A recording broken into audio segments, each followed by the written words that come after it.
I always love it when we have friends of Ben's Menu in the kitchen, and today we have Lexi from Bessemer. You're going to show us how to make Chelsea buns. Now, every time we've had someone on from Bessemer, it feels like we've done a magic trick. Well, hopefully today we'll have more magic tricks, because with me, Ben, the simplest, easiest way, I like to break all the rules. So this is a very easy way for you to make something at home and make it look like something you bought from the bakery. So we need to start off and make our scone. So into the scone dough, we've got 3 cups of self-raising flour here, so if we want to put that in. And then we've just got a pinch of salt that we're going to put in there, because that just takes away that really floury taste. And this is a never fail scone recipe, so we don't have to do the rubbing of the butter. This one's so much easier. So it just takes a cup of milk and a cup of cream. So we'll put the cream in first. Now, if you wanted to make this a savoury scone, before we added all the liquid, you could add into the dry flour some Parmesan cheese, some chopped herbs, sun-dried tomatoes, something like that, and make your savoury scone the same way. Okay, so we'll just put in the milk. And then I really like using this spatula that we have because you can run the mixture down the sides. So the less handling you do of it, the less mixing, the lighter the scones. Absolutely, I think that's the golden rule with scones, because the more you handle it, the more you bring out the protein in the gluten, and that's when it starts to become tough and chewy, like bread. That's good. You want to stay away from that. And then once I've run it all down the sides, it's just a matter of lifting it over and just forming it together in the bowl. So it really doesn't look like a dough yet, but I don't want it to be too well formed, because like you say, if I overhandle it, it will become tough. So I'm just going to pop that to the side now, and then we're going to prepare our board for the rolling out. Stretch it out over the board, and we'll just cut a piece off. So there? Yep, and we need to snip that I'll off. pass you my knife. Oh, okay. I'll run the knife down there. Beautiful, there's that back. Thank you very much. Okay, so we're just going to make sure now it doesn't all bunch up on us, and we're just going to sprinkle the cling wrap with some flour. So just spread that over, because the dough is still quite sticky, so we need to make sure that we're generous with our flour. You're going to roll this up eventually, aren't you? I am, yeah. Just like almost like when you make a Swiss roll. Yeah. So would this work making a Swiss roll as well? No. I guess you bake your sponge first, don't you? That's right, and then you tip it out onto your baking paper. And then I've never been really successful, I must say, making a Swiss roll. Yeah, I've always struggled, and I thought this might help me. Yeah, no. So you just need to do a little bit of kneading here, so just very lightly handling it, and just form it into a bit of a dough so that you can roll it out. And normally with scones, you don't use a rolling pin, you just press it out with your hands, but we want to get this into like a rectangle. So I'm just going to push it out like so. So the dough itself is a great base recipe, and then you can create lots of different things. Because really, I mean, this is all the yummy stuff. Isn't it? So actually, while I'm doing this, you could be putting into that other bowl for me the softened butter and the brown sugar, and we're just going to cream that together.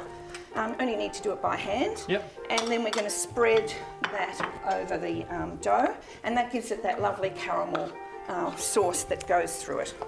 So that would be good. So that's probably about enough there. Okay, so you're the hands-on way. I love getting my hands involved in cooking. Yes, I think it's because of too. my kids. Yeah. My daughter loves cooking with me. Does so she? I, in the past, would never have, well, not never, but I would have always tried to stay clean. But Charlie loves putting her hands in everything. Oh, naturally. So I have to admit, I'm a bit that way myself. I don't feel like I've got control of the cooking if I'm not feeling it. Yeah. Good job there. Maybe you just need to get your hands and smear it over. You can just do that. Does that work? Yeah, that'll work. Now, do you need something to spread it, or am I going to spread it with my hands? Oh, well, up to you, but we can use the spoon, the back of the spoon, or we can use it with your hands. Oh, I've made a mess here, Lexi. I can see that.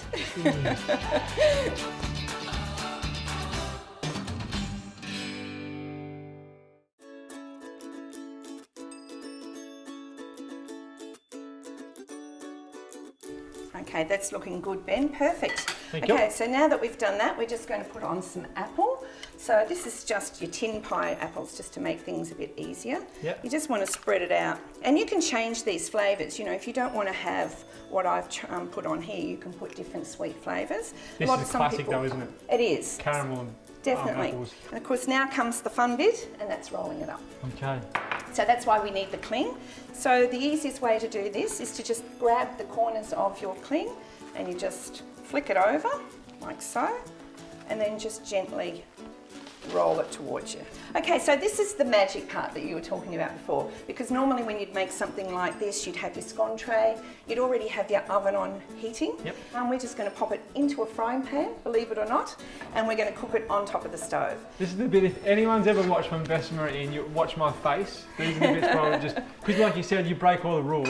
Definitely. It's mind-boggling the steps that you go through with the Bessemer cookware, because my head is saying it's not going to work, it's not going to work. I know. But it always works. So this is one of our pieces. We call this one our 28 centimetre Classic Frying Pan, and in our range we actually have two styles. With the straight sides we call that Classic, and you'll see later on in some of the other recipes we do, we have a rounded base pans, and they're called Country Kitchen. This one takes the place of my quiche dish, my springform tin, my flan dishes, slice trays, baking trays. I do it all in this one. And I like the straight sides and the flatter surface that you get a better finish.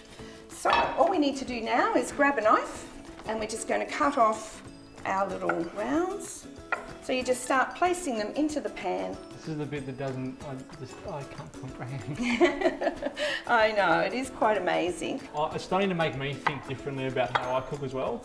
Exactly. And as a chef, that's fantastic, because us trying to find inspiration in different pieces of equipment and how we can use different pieces of equipment is what takes food to the next level.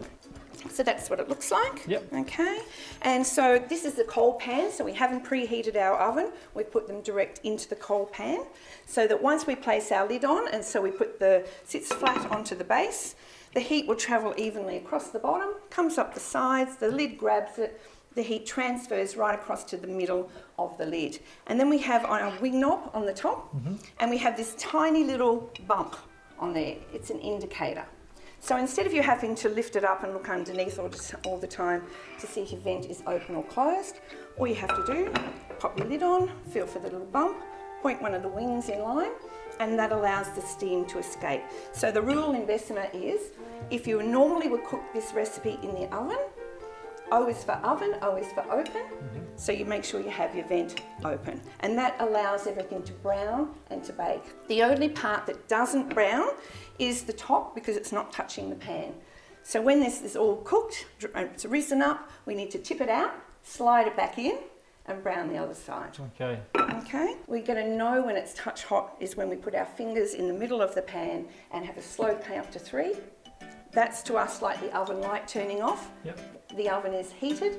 That's when we reduce the heat and you time your food from there. Yep. So this should take about 30 minutes all up.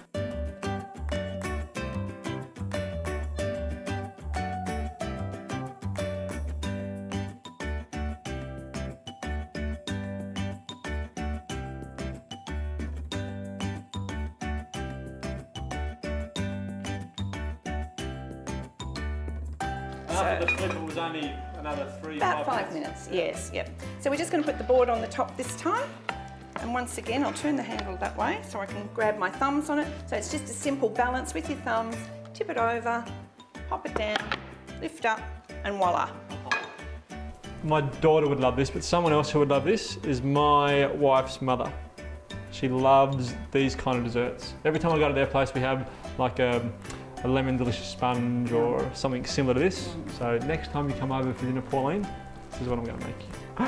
That is fantastic. I can't wait to eat that. A cup of coffee, a slice of this, and a little scoop of ice cream. Beautiful winter warmer.